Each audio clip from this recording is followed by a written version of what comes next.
Our first taste as to what an Xbox handheld console could be is on the horizon. With that being said, Xbox's future in this space has a lot riding on this launch. So, let's break that all down up next. What's going on, guys? It's Kalo, and I'm here to give you the lowdown on all things gaming. And if you're new here, feel free to subscribe to this channel for weekly video game news content. Drop a like on the video, and welcome to the Level Up. So on Sunday, we got our first real look at what an Xbox handheld console could be.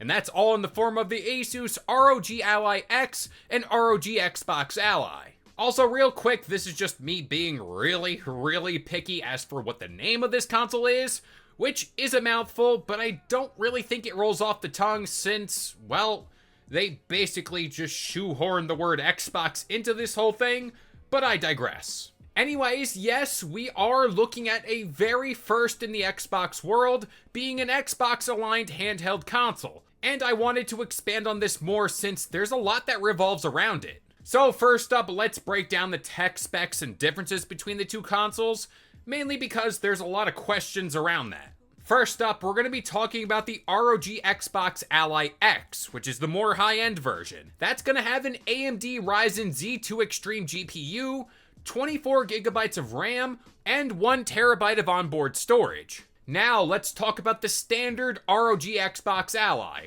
That's going to have the AMD Ryzen 2A chip, 16GB of onboard RAM, and 512GB of onboard storage. So for the longest time, we've known the next set of Xbox consoles will have some sort of Windows integration, and this is the really early taste of that. I've always said this console specifically will be the proving ground for Xbox to kind of toy around with what works for a console and what doesn't. And if you are really interested in looking on hands-on demos, there are a few lucky people who got to try it out and share their thoughts about it, so I highly recommend you check it out. But from what I gathered, this device will boot directly into a full-screen Xbox experience that does give it that tried-and-true console feel. But it is loaded onto a more gaming-centric version of Windows, which is exactly why the Xbox native handheld got delayed. Microsoft really wanted to nail down that portion of software, and I do think that's the right move, seeing how what they're doing in the future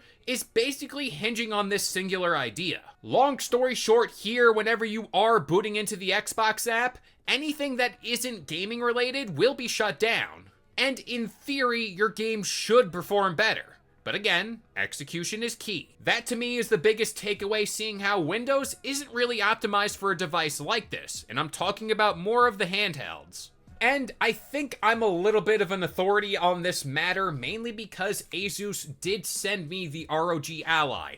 I love this device, and there are a few things wrong with it. There's a lot right with it. Again, this is what I'm playing most of my games on nowadays, so I'm going to expand on that further to kind of give you a ballpark figure. Like I said earlier, I do see how Windows does have some snags on the software side of things, but as a gaming device, the ROG Ally right now is more than capable. My only gripe with the console, like I said in the review, is the ROG Ally's price.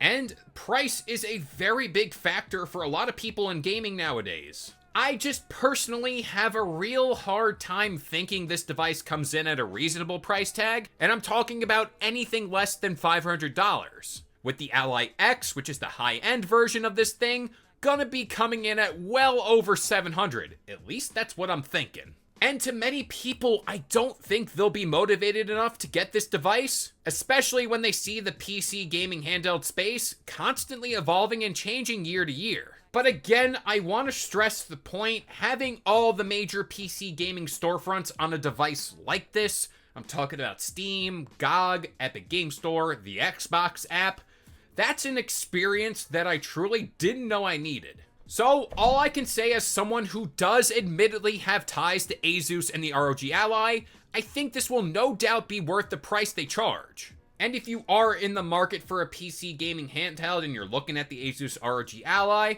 all I'm gonna say is wait a few months, and from what I've heard and my sources close to this matter, November is looking like the month this thing is gonna go live. But with all that being said, I'm gonna pass it off to you guys. When you looked at this device, What'd you think about it? Will you be getting one? I also want to stress the point, I do have the ASUS ROG Ally, but I'm gonna be looking to get this device simply because I want to see how this Xbox experience is gonna look. But that about does it here. I've been Kalo, I gave you the lowdown on all things gaming, and if you're new here, feel free to subscribe to this channel for weekly video game news content, drop a like on the video, and this has been the Level Up.